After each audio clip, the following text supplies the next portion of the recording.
Trump coming and saying that I'm going to end the wars. Now, for those who would scoff and say, okay, this is just, talk, the fact is that you've seen the first hostage exchange between Hamas and Israel. A ceasefire is in play. Just a couple of days ahead of the inauguration, these things are happening. He is talking about ending the conflict between Ukraine and Russia. Yes, I do think he will seriously try to end the conflict between Ukraine and Russia. In Israel, the challenge will be to see that the deal that has been reached for phased return of hostages and for phased withdrawal of Israeli troops is actually implemented without a glitch. In Ukraine, his envoy Keith Kellogg has given us some idea of what a potential deal could look like from the US point of view.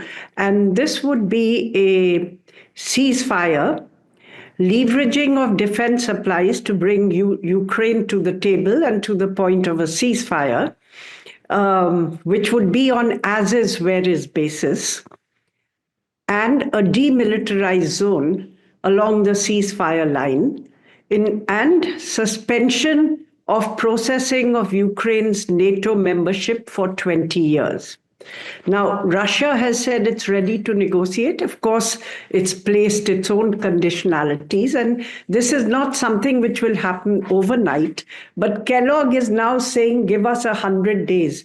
We should have an agreement to halt the conflict in Ukraine within 100 days. So let's see, but clearly there's going to be a serious effort, and this is something that India will welcome because it will create more space for India to navigate its separate relationships with the United States and with Russia.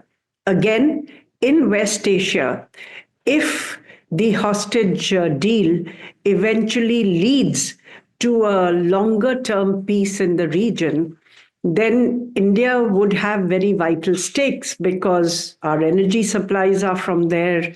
We have 8 million people in the Gulf. They send remittances.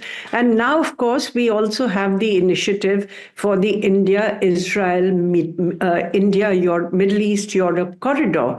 And this would be able to take off only if there is peace and stability in the region.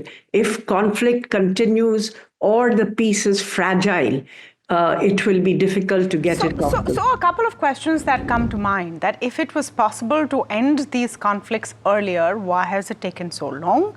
What can Trump do that Biden hasn't? I want to come to Jayant Krishna on this if I can. And get a sense from you, Mr. Krishna, on what is the possibility of all of this panning out?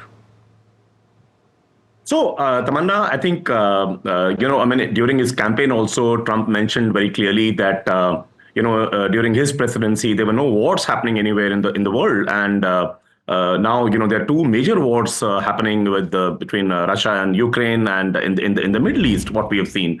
So I think, he would be more businesslike in settling this. That's what. And he's not a soft president. I mean, President Joe Biden was also quite good for India in multiple ways, but he was not an aggressive person, kind of a thing. So I think that should help, but only time would tell, as you rightly say. That, these are, if they were as easy things to do, these would have been sorted out by now. I think either that or the will wasn't there and the Democrats were maybe, busy cleaning up their mess or their internal issues.